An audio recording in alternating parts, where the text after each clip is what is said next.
Ratatouille, the life story of Snitch's News. Martell Wiley no longer claims any gang affiliation, but he was a black disciple from the Madden Park Homes, representing Newtown. In 2006 or 2007, he moved to Parkway Gardens, until the Newtown BDs started beefing with their former allies, the BDs from Wick City, in 2010. He was known as a scammer and a thief, so people called him Swiper. His people moved to Jaro City before the war with their allies from STL, EBT, and Oblock really kicked off in 2011.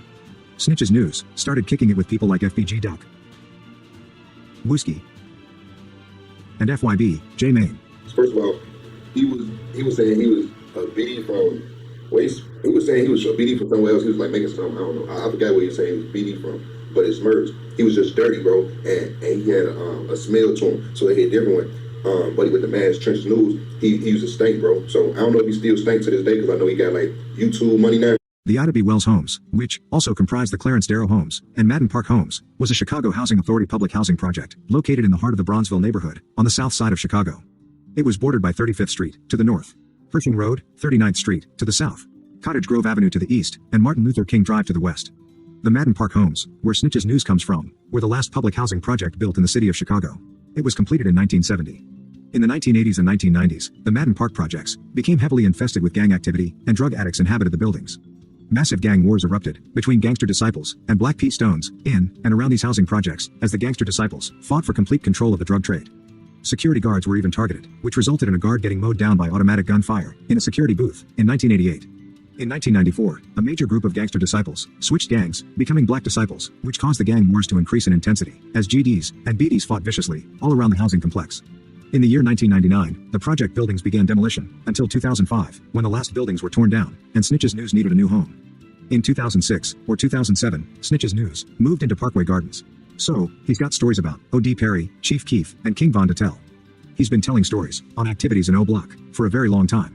Just ask another blogger from Chicago, Truth Teller, about Snitch's News. I remember Trenches News before he was Trenches News. Look, Trenches News was like a source of man like 7, 8 years ago. I tell people this shit. Like, Trenches News used to tell the truth, this shit finna happen. And like, truth, you better report about this shit finna happen. He used to tell me shit like this 6, 7 years ago before he was Trenches News.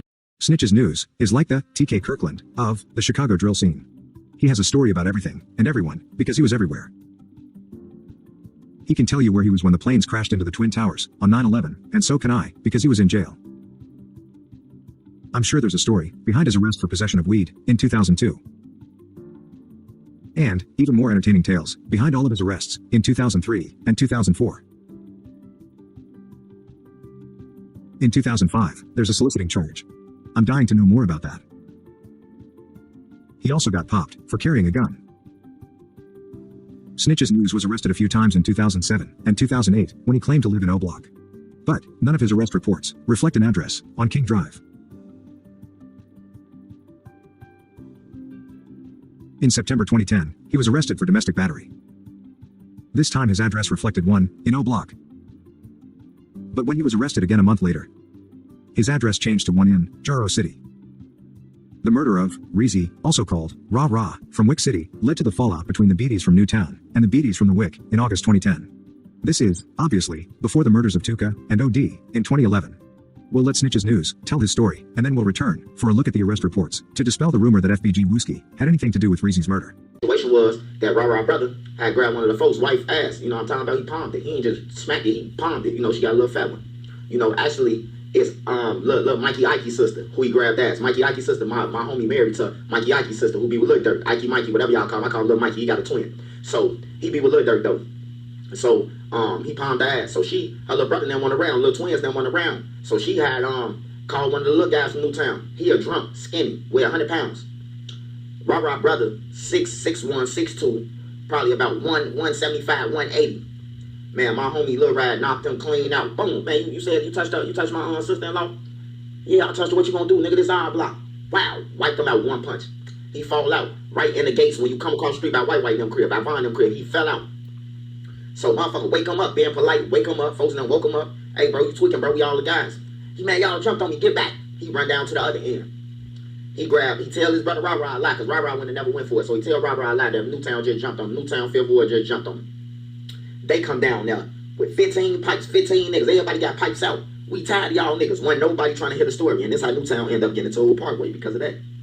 So when nobody trying to hear the story, so it's like Newtown. It was like, bro, some Braveheart shit, bro. Some meeting up. Some 1776 type shit, George Washington them type shit. Like it's Oblock, the whole Oblock Parkway, not Edog them. They wasn't involved with that shit. Not Trey Fine them. They was gone. They walked off. So it was just the big guys, all they big guys. They was on one side and we was on the other side.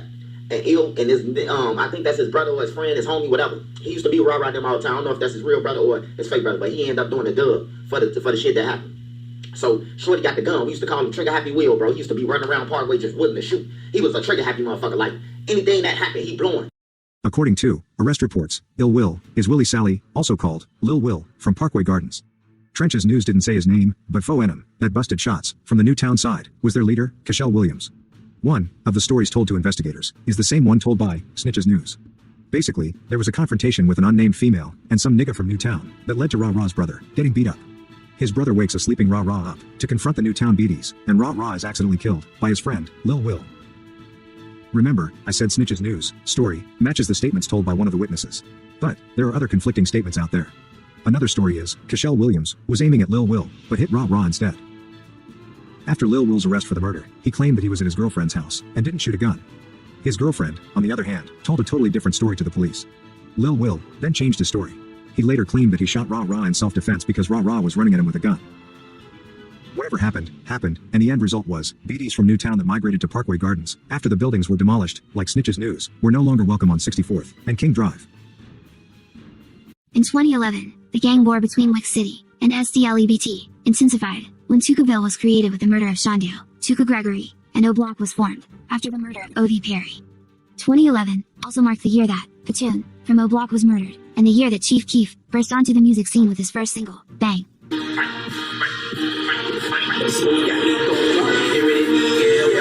In 2012, King Von would begin his murder spree.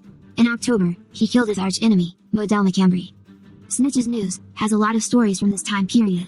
One that he likes to tell a lot is where he personally escorted E-Dog around Jaro City during the height of the war, hoping to initiate peace talks. Let Snitch's News tell it. He was an OG, a neutral observer that wanted nothing but the best for both sides. The truth, of course, is a lot more complicated. Before his death, the feds were investigating King Von in an attempt to charge him with conspiracy in what would eventually develop into the Oblock RICO case. Federal agents were investigating the murder of FBG Duck and all of the murders allegedly committed by King Von, including the murder of Modell McCambry in October 2012. I looked again. I see T-Roy, J Money. I walked across the street once I seen T-Roy, J Money. Von was in the cut too with them. When I got across the street, and motherfucker like, what's up? Tell man, where them niggas at, man? Ooh. I'm like, man, I don't know where no niggas at, bro. We on my move. We about to go and get over some hoes. Ooh, we on drugs and that motherfucker thing. You know, J Money and what's the name? They was like, yeah, they like, yeah, ooh. Von went trying to buy that shit. Von was like, man, where them niggas at, bro? You be with them niggas, bro. Ooh. I'm like, man, look, man, I don't play that type of shit. I'm grown. I don't know where they at, even though, you know, I knew where they was because I just left out the crib. But it ain't about being loyalty or nothing. That's your fish. You go and catch your fish if you want. Like, hey, they gonna catch their fish. I ain't back doing them. I brought E-Dog go to Rose and told E-Dog I'm gonna bring him back to Oblock. I did that. Modell them coming now. I'm getting halfway into Rose. Modell them coming. Him, Lil P, I think Miles was with him. I don't think, Miles was with him. And they was walking. They was talking about they finna go to a party and shit. They been talking about this shit. That whole day they finna go to a party or some shit. I told them straight up. I say, man, bro, dude them back there, bro. Don't walk that way. You hear me? I say, dude them back there. You hear me? Don't walk that way. They that way. I told you I was running through the blocks, but I did tell Modell them, did warn them to watch out, man. You hear me? They walked across 63rd. I kept it moving. Remember when I told y'all that's when I get to like, I ain't gonna lie, when I get to like 60 seconds, like 60 seconds in Champagne, bro. That's when all the shots went off. That's when the shots went off. Wah, wah, wah, wah. Wah, wah, wah, wah. It went something like that. Wah, wah, wah, wah, wah, wah. During this time, Snitch's News is not the innocent bystander to the gang war that he would like everyone to believe. He chose a side. In May 2013, he wrote, fuck the Wick, fuck the Bricks, fuck Lamron, and fuck 4-6. Damn, okay. Tell us how you really feel, Snitch's News. In September 2013, he tweeted, if you kill Dirk and Reese, that's a first 48. In October 2013, he wrote, by the way, lil homie, I'm the only BD with a gang. No insane? Straight 24-14, but I only hang with villains. What the F is a front street? What's up with these 2011 BDs? I will never lock the gates with you foo-foo ass niggas. FBG out now. Put in some work, then holla at me my niggas. Die 600. And he replied to a tweet from Lil J with, on Oblock. hissing where Platoon got killed. LOL. All of this goes to prove that Snitch's News wasn't the Martin Luther King of the Chicago streets, preaching love and peace. He was a street nigga, trying to help his team get some legal money in the music industry. There's nothing wrong with that, just don't rewrite history. Snitch's News likes to brag that he was the first person to get FBG Duck's music played on the radio.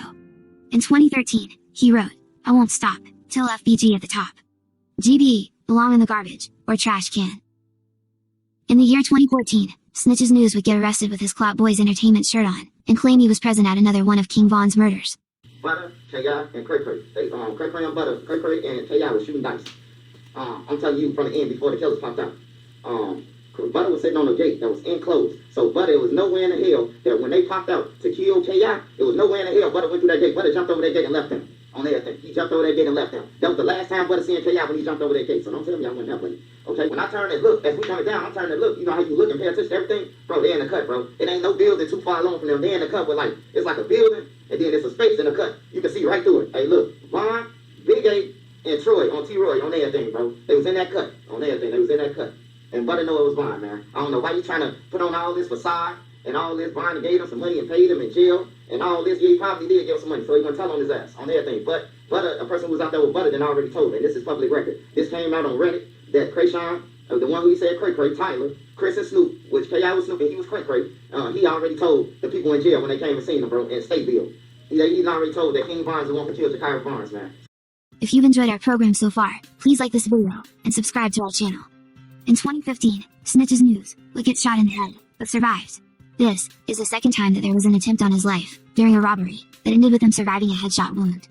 In 2004, he was in the process of earning his associate's degree when he was attacked by unknown assailants after picking up a pizza from Italian Fiesta on the 1900 block of East 71st Street.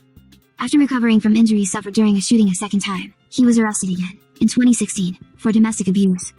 So, the domestic abuser spent the years 2017, 2018, and a lot of 2019 in jail. In 2020, he started his popular YouTube channel. Of course, he attracted the attention of the FBI by placing himself at the scene of murders committed by King Von during their investigation into the bounty placed on FBG Duck's head. We call him Snitch's News because he is a snitch, by his own definition, and street rules. The feds are building a RICO case against the BDs from Oblock. They need to establish that Oblock is a criminal organization, like the Italian Mafia. Cooperator 1 may testify at trial that he was a black disciple, initiated through the Newtown faction, but lived in Parkway Gardens from 2006 or 2007 to 2011, and that Oblock members held meetings where $20 in dues were collected. So, to sum things up, Snitch's News may testify that Oblock was, in fact, a criminal organization that held meetings and collected dues. Muwap's lawyers filed a motion in limine to exclude the testimony of Snitch's News, who is identified by his initials, MW, for Martel Wiley, and others. Muwap's lawyers argue, although the details have not yet been provided to the defense, it appears that MW has been paid for the information in this case. Federal investigators also showed Snitch's News a collection of surveillance footage obtained by the police on the day that FBG Duck was killed, called the Camtasia video. Paid informant, Snitch's News, identified Marcus Smart, better known as Muwap, at the 2-minute 51 seconds mark, and the 4-minute 28 seconds mark of the Camtasia video. And this last time he going over it. If you read that article, all that shit is them asking me questions. And they asking me questions because they trying to get to the point with Kenny Mac. Well, me being him and Sally's. And when I came home, me texting them. You know what I'm talking about? Me texting, me motherfucking kicking it with him. Because that was my Sally.